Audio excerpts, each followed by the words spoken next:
नमस्कार, भक्ति व्रत कथा चैनल पर आपका स्वागत है। आज के इस वीडियो में हम प्रदोष व्रत कथा के बारे में जानेंगे। अगर आपको मेरा ये वीडियो पसंद आए तो वीडियो को लाइक करें और चैनल को सब्सक्राइब करें। हिंदू धर्म शास्त्रों में प्रदोष व्रत को खास महत्व दिया गया है।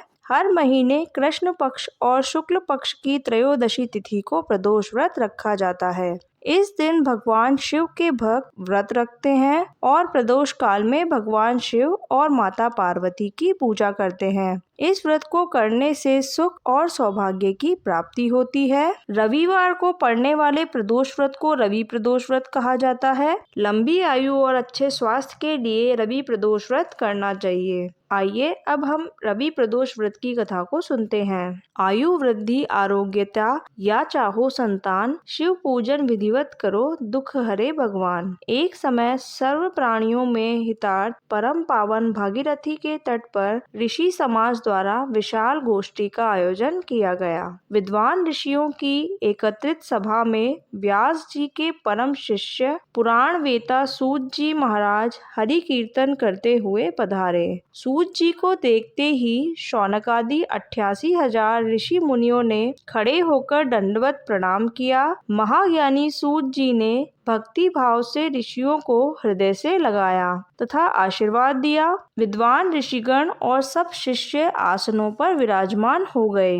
मुनिगण विनीत भाव से पूछने लगे कि हे परम दयालु, कली काल में शंकर जी की भक्ति किस आराधना द्वारा उपलब्ध होगी? हम लोगों को बताने की कृपा कीजिए, क्योंकि कलयुग के सभी प्राणी पाप कर्म में रत रहकर वेद शास्त्रों से विमुख रहेंगे। दीन जन अनेकों कष्टों से त्रस्त रहेंगे। हे मुनि श्रेष्ठ, कली काल में सत्कर्म की ओर किसी की रुचि न होगी। जब पुण्य क्षीण हो जाएगा तो मनुष्य की बुद्धि असत कर्मों की ओर खुद ब खुद प्रेरित होती रहेगी, जिससे दुर्विचारी पुरुष वंश सहित समाप्त हो जाएंगे। इस अखिल भूमंडल पर जो मनुष्य ज्ञानी होकर ज्ञान की शिक्षा नहीं देता है, उस पर परम पिता परमेश्वर कभी प्रसन्न नहीं होते हैं। हे महामुने, ऐसा कौन सा उत्तम व्रत है जिससे मनवांचित फल की प्राप्ति होती हो? आप कृपा करके बतलाइए। ऐसा सुनकर दयालु हृदय श्री सूत जी कहने लगे कि हे श्रेष्ठ मुनियों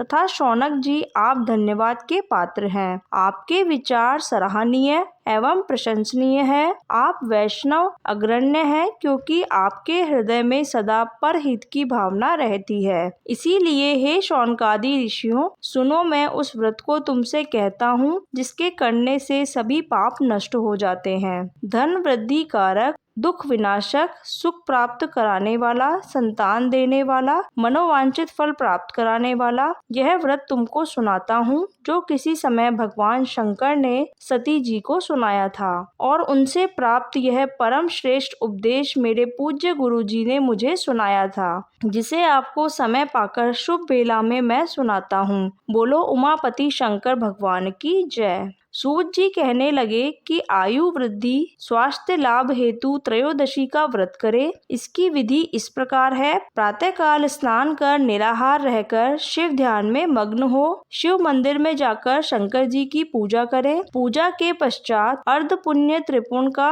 तिलक धारण करें। बेलपत्र चढ़ाएं, धूप दीप अक्षत से पूजा करें, ऋतुफल चढ़ाएं, ओम नमः शिवाय मंत्र का रुद्राक्ष की माला से जप करें। ब्राह्मण को भोजन कराकर सामर्थ्य अनुसार दक्षिणा दे। तत्पश्चात मौन व्रत धारण करे। व्रती को सत्य भाषण करना परम आवश्यक है। हवन आहुति देते समय ओम ह्रीं क्लीं नमः शिवाय स्वाहा की आहुति देनी चाहिए। इससे अभिष्ट फल की प्राप्ति होती है। व्रती को पृथ्वी पर शयन करना चाहिए। एक बार भोजन करे, इससे सर्व कार्य सिद्ध होते हैं। श्रावण मास में तो इसका विशेष महत्व है। यह सर्व सुख धन आरोग्यता देने वाला यह व्रत सभी मनोरथों को पूर्ण करता है। हे ऋषिवरों, यह प्रदोष व्रत जो मैंने आपको बताया है, किसी समय शंकर जी ने सती जी को और वेद व्यास मुनि ने मुझको सुनाया था। शौनकादि ऋषि बोले कि हे पूज्यवर महामते, आपने यह व्रत परम गोपनीय मंगलप्रद कष्ट निवारक बतलाया है। कृपया यह बताने का कष्ट करे कि यह व्रत किसने किया और उसे क्या फल प्राप्त हुआ।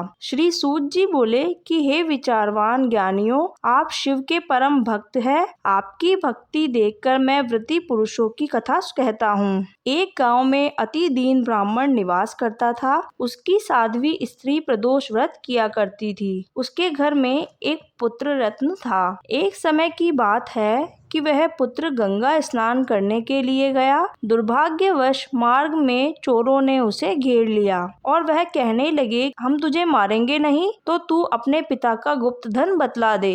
बालक दीन भाव से कहने लगा कि हे बंधुओं, हम अत्यंत दुखी दीन हैं, हमारे पास धन कहाँ है। चोर फिर कहने लगे कि तेरे पास पोटली में क्या बंधा है। बालक ने निसंकोच उत्तर दिया कि मेरी माता ने मुझे रोटी बनाकर बांध दी है। दूसरा चोर बोला कि भाई, यह तो अति दीन दुखी हृदय है, इसे छोड़िए। बालक इतनी बात सुनकर वहां से प्रस्थान करने लगा और एक नगर में पहुंचा। नगर के पास एक बरगद का पेड़ था। बालक थककर वहां बैठ गया और वृक्ष की छाया में सो गया। उस नगर के सिपाही चोरों की खोज कर रहे थे कि खोज करते करते उस बालक के पास आ गए। सिपाही बालक को चोर समझकर राजा के समीप ले गए। राजा ने उसे कारावास की सजा दे दी। उधर बालक की माँ भगवान शंकर जी का प्रदोष व्रत कर रही थी। उसी रात्रि राजा को स्वप्न आया कि यह बालक चोर नहीं है, प्रातःकाल ही छोड़ दो, नहीं तो आपका राज्य वैभव सब कुछ शीघ्र ही नष्ट हो जाएगा।